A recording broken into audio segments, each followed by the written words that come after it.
На страни като Русия и е необходима слаба България, разединена България, България, която се разкъсва от вътрешни противоречия.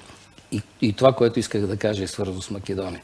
Това, което те правят напоследък, е ударянето по най-съкровените неща на българското, на българщината, на това, което споява обществената тъкан, историята, културата, писмеността.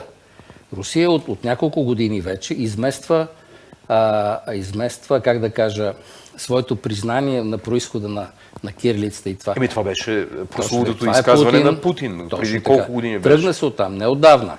Путин казва, кирилицата произхожда от македонските земи. Това не повдигна вежди, това създаде известен фурор тук в България. Какво става сега? Преди броени на Коледа Кремъл заедно с македонските власти прожектира филм, според който България няма на картата. Кирил и Методий са едва ли не руски свещеници, едва ли не, разбира се, те не са, но в такива крайности се отива изместването на това. Т.е. България не участва. Удра се по най-съкровеното.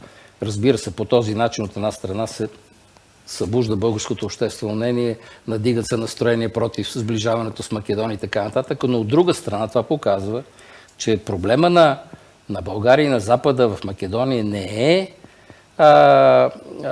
проблем на България не е това, че Запада натиска нещо да прави, а това, че Русия се опитва чрез свои проксита там на запад от България да създава тези неща.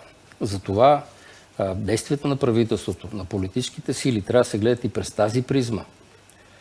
Кой какви интереси защитава там? Дали, правейки това, което мнозина считат за безпринципни отстъпки, в това число по историята, в това число по равноправието на българите, не защитава по някакъв начин, не промотира руските интереси, защото руските интереси в момента са зад позицията на Македония. Дори и след смяната сега на властта. Ще видим смяната. Ние още не знаем. Хората са нови, там има някакви промени персонални, но аз не вярвам основите на македонизма, агресивния македонизъм, това, което отрича България въобще, че имало, отрича българските царе, българите са ни нашественици отвън към могол-татари, които ги избутали на Перивардарието. Борис, Симеон, всичките са македонски царе вече. Те отидоха до Александър Македонски, там гърците казаха тук не и се дръпнаха до нашите царе. Нали?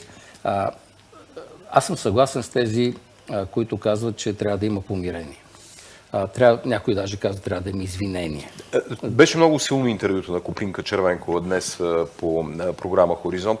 Тя каза, че всъщност трябва по някакъв начин, перифразирам от това, което каза, може би трябва да се избият някои от аргументите в ръцете на Скопие и други казват едно извинение, защото има факти, че българска войска е имало по време на Втората световна война, че има депортирани евреи от тази територия и така нататък.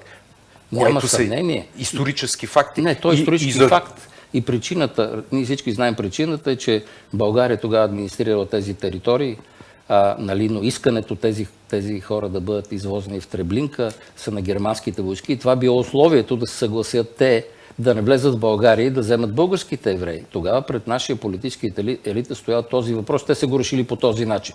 Но да, извинение е необходимо, но също така е необходимо извинение за хилядите изтребени, избити, пратени в концлагер българи след 1944 година, когато комунистите на Тито отиват там и взимат властта. Та е тотална дебългаризация. Там трябва едно голямо извинение. И затова, когато говорим, че ключов въпрос в решението на проблемите с Скопие, признаването на равноправието на българите, включително в Конституцията на страната. Защо? Защото признавайки българите там, това решава до някъде въпроса с това, което мнозина в България не признава, че там има македонци. Да, има хора, които по една или друга причина се считат за такива. Фактът е такъв. Фактът е такъв. Те са създали няколко поколения вече. Те говорят техен език, който е такъв, но това не може да става за сметка на българската идентичност. Ето това е ключа. И за това е много важно България, особено в тия финални фази на решаването на проблема с българското съгласие за членството на Република Северна Македония, да настоява българите да бъдат включени наравно с всички останали 7 изброени народностни групи. Те не са малцинства, не унгарците не са включени, са още слава Богу, но имат ромите и Така властите са българите да включени. бъдат вписани в Те Конституцията. трябва да бъдат, защото от това проистичат конкретни права. И това е символно за българите, за нас. Това е важно. И това ще, според мен, това е базата, на която трябва да започне сближението и взаимното извинение, или както го поля. Няма да е лесно за македонската страна, но те трябва да преминат през този катарзис. Ние с нашия ужасен възродителен процес, това, което си нанесохме на нашето общество, преминахме и продължаваме да преминаваме през някакъв катарзис. Те не могат, това на тях не може да им бъде спестено.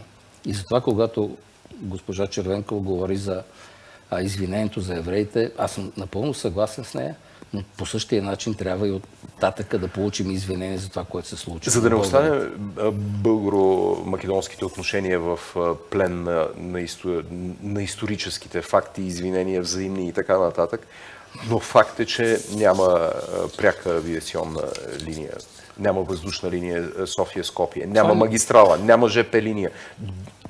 Какво трябва, и така завършваме, господин Ноев, какво трябва да се направи? Не е възможно да не можеш да отидеш да ядеш едно кебабче на Охридското езеро, защото пътуваш като роб. Това, че няма самолетна линия, бих казал икономически обусловено. Не, това е като принцип. Няма автобусна линия. Автобуса, който изгоря, той пътуваше Скопие, Истанбул. Няма автобусна линия София-Скопие. И аз казах веднъж, обърнах се към премиера Петков. Той се очуди в парламента как така, той се пита защо няма самолетна линия, защо няма ЖП и така нататък. И аз му казах, господин премиер, причините не са в Скопие. Тоест причините, попитайте тук, защото причините са част от тая тотална дебългаризация, откъсването на онази част от днешната република Северна Македония от България всячески, включително инфраструктурно. Включително инфраструктурно, защото когато има път, когато има ЖП, тогава хората общуват и пътуват. А рязането става оттатъка поради липса на политическа воля и по-скоро досегашна липса на политическа воля да има коридори, които да свързват двата народа. Оптимист ли сте? За това, което двамата харвардски възпитаници биха могли да направят? Ще ми се да бъда оптимист. Много бих искал да бъда оптимист.